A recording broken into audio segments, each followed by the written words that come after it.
Hola y bienvenidos a Watch Mojo Español. Yo soy Jackie y hoy conocerás la historia del primer asesino serial y supuesto criminal reformado, el estrangulador de Tacuba, mejor conocido como el Goyo Cárdenas. El estrangulador de Tacuba. Así es. Famoso porque se convirtió en el primer asesino serial de México, después de asesinar en tan solo 23 días a 4 jovencitas, a las que después enterró en el patio de su casa.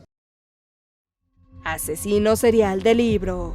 Hay historias que superan la ficción, y el caso de Gregorio Cárdenas, mejor conocido como el Goyo Cárdenas o el estrangulador de Tacuba, es una de ellas. Al parecer todo estaba destinado en su vida para convertirlo en un asesino serial, así que comencemos desde el principio. Nació en México en 1915 y aunque todavía está en discusión, uno de los elementos que pudieron haber sido parte de su desarrollo e inclinación a la violencia es una encefalitis en su niñez. Gregorio Cárdenas siempre fue un tipo brillante, tenía un IQ superior al promedio. Tan es así que a los 20 años empieza a estudiar química y recibe apoyos gubernamentales para estudiar en empresas del Estado. El padre de la criminología, Alfonso Quirós Cuarón, determinó que este fue el motivo por el que desarrolló comportamientos extraños y agresivos desde pequeño, ya que la infección le destruyó tejido cerebral que no pudo regenerarse. Torturaba a animales y debido a su inteligencia considerada por encima del promedio, estos actos crueles no se veían como nada más que curiosidad de un niño superdotado que quería conocer los interiores de los pollos a los que abría y luego cerraba. Él tuvo una madre dominante, doña Vicenta Hernández, una madre que, de acuerdo con el psicólogo Alfonso Cuarón, considera que fue uno de los factores que hizo que este personaje tuviera estos desvíos en su conducta. Además, era descrito como extremadamente tímido. Tenía una relación extraña con su madre. Les quemaba el cabello a sus compañeros y les ofrecía dulces con excremento. Esto, aunado a un largo historial familiar de enfermedades mentales, supuestamente le añadieron más factores a su de por sí ya peligrosa condición. Los crímenes. Goyo creció como cualquier otra persona e incluso llegó a estudiar la licenciatura en química. Debido a su buen desempeño en la universidad, se hizo acreedor de una beca por parte de la empresa Petróleos Mexicanos y logró adquirir un puesto importante con ellos. 21 o 22 años, forma parte de la nueva empresa petrolera, Petróleos Mexicanos, y junto con otros empleados del Águila logran conformar el Sindicato de Petróleos Mexicanos. Ese era Goyo. Se dice que era sumamente productivo, ya que cuando terminaba su jornada laboral, llegaba a su hogar a realizar diversas actividades, como pintar, tocar el piano y hacer experimentos. Además, daba la impresión de ser un buen hijo y esposo, ya que su sueldo lo repartía entre su madre y su entonces pareja. Era una persona que solicitaba servicios de prostitución y que casualmente conocía a Graciela.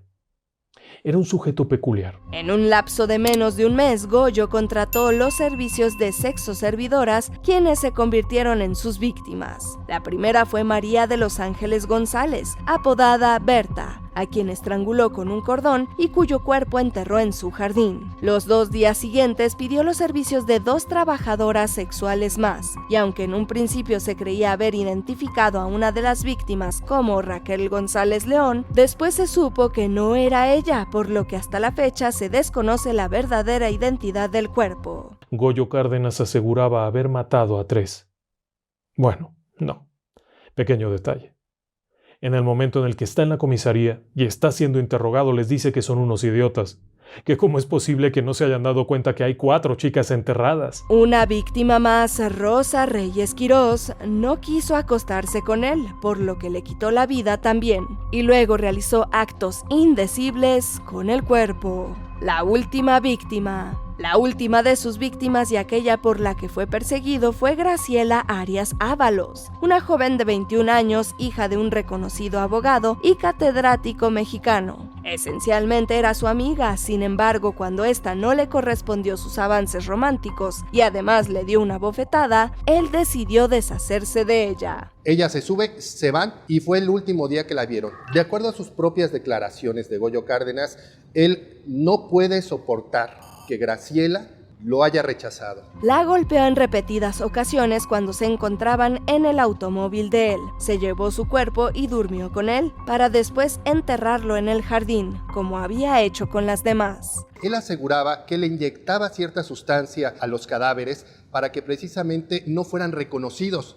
Lo que se sabe es que cuando llegan los investigadores no tenían idea de que estaba en un patio, enterradas todas sus víctimas. Aún así, el sistema judicial mexicano creía que había salvación incluso para personas como él. Ellos llegan a la casa número 20 de Mar Negro, allá en Tacuba. Llegan ahí precisamente porque los testigos les habían dado el nombre de la placa del automóvil en el que se vio por última vez a Graciela. Todos estos detalles los confesó una vez que se encontraba dentro de La Castañeda, un hospital psiquiátrico popular de la época en la que se internó o lo había internado su madre, en un intento por eludir a la justicia luego de que varios testigos hubieran declarado haberlo visto con Graciela. Un día antes había internado a Gregorio en un hospital psiquiátrico particular porque había tenido una crisis emocional. Ella no sabía qué tenía, pero sabía que algo malo estaba pasando. ¿Criminal reformado? Cuentan que él estaba tan desesperado y desquiciado que cuando empezó a dar su declaración, la persona que estaba tomando su declaración en el juzgado era demasiado lenta.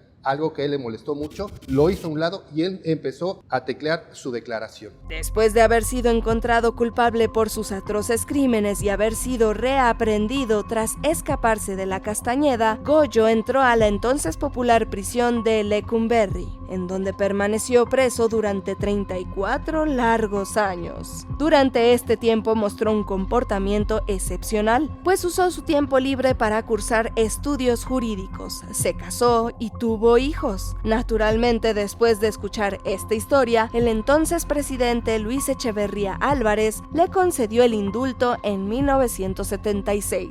Y él decide darle un indulto a esta figura para que obtenga su libertad. ¿A qué se dedica cuando él ya abandonó la prisión? A estudiar leyes, se mete a la Universidad Nacional Autónoma de México y se titula como abogado. El asesino de 4 mujeres ahora estaba recibiendo aplausos en el Pleno de la Cámara de Diputados del Honorable Congreso de la Unión. Supuestamente era el ejemplo de nuevas ideas generadoras de readaptación social. Todo un ejemplo de que las instituciones eran capaces de reformar conductas antisociales y de reinsertar a la sociedad con éxito, incluso a los peores criminales. Este tipo estranguló en una habitación miserable, extraña, violentamente a 4 niñas, porque esto eran niñas, vamos, una de 16 años era, y las enterró macabramente, y luego fue y hizo y deshizo, y luego se fue a la cárcel a dar clases, a dirigir. A su salida, además, fue declarado inocente de sus crímenes por enfermedad mental, e incluso ganó una demanda que realizó en contra de 2 obras que habían puesto en duda su orientación sexual.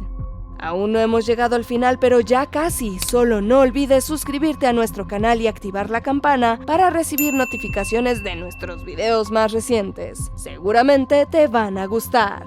Ahora sí, vayamos al final. Aunque Gregorio Cárdenas Hernández no volvió a cometer ningún crimen conocido y puso en la mesa la probabilidad de que un criminal pudiera reinsertarse con éxito en la sociedad, hay muchos que siguen dudando de la veracidad de la situación. Fue recibido por su esposa y sus 5 hijos. Y eso no es todo. Poco después de eso, comenzó a estudiar leyes en la UNAM. Sí, en la FES Aragón. Hernández bien pudo haber fingido durante todo su tiempo en prisión para conseguir una liberación prematura por buena conducta, e incluso hay quienes aseguran que sufrió torturas, por lo que realmente no le quedaban muchas opciones excepto portarse bien para evitarlas. Era abogado, defendía gente, litigaba, todo esto. Y un buen día, poco tiempo después, Goyo Cárdenas fue invitado al Congreso de México, a la Cámara de Diputados, en donde se le homenajeó. Entonces, ¿tú qué opinas? ¿Fue Gregorio el Goyo Cárdenas un ejemplo irrefutable de que un criminal puede reformarse? Se le homenajeó y se le aplaudió de pie, por ser el ejemplo de una readaptación social. ¿Qué opinas sobre la liberación de este asesino? Cuéntanos en los comentarios y no te pierdas estos otros videos originales de WatchMojo Español.